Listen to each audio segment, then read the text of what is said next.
माँ जी, ईद में सिर्फ 2 दिन रह गए हैं। इस दफा आपने मुझे ईदी भी नहीं भेजी। बेटी, मैंने आज एक सूट सिलाई किया है, कुछ पैसे मिले हैं। तुम्हारा भाई आएगा तो मैं तुम्हें भेज दूंगी। ठीक है माँ जी, मैं इंतजार करूंगी। अस्सलाम वालेकुम माँ जी।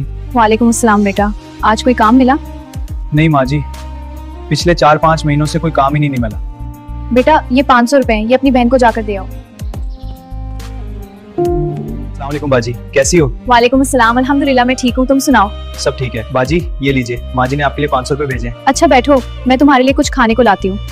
नहीं, मैं कुछ भी नहीं खाऊंगा, मैं चलता हूँ। भाई 1 मिनट रुके, ये 5000 रुपए अम्मी को दे देना और कहना अपने लिए ईद का सूट ले ले। बाजी, एक तरफ आप अम्मी को फोन पर कह रही थी कि ईद ही नहीं भेजी और दूसरी तरफ आप 5000 रुपए दे रही हैं। भाई ये जो 500 रुपए आप मेरे लिए ईद पर लाए हैं, इसी से ससुराल में मेरा सर ऊंचा हो गया है, मेरी इज्जत बन गई है। हम बहनों को इन पीसों की जरूरत नहीं होती, बस अपने मेके वालों के प्यार की जरूरत होती है। दोस्तों, ईद आने वाली है, आपकी बहनें भी आपकी ईदी का इंतजार कर रही होंगी। इन्हें जरूर याद रखें, चाहे सिर्फ 500 रुपए क्यों ना हो।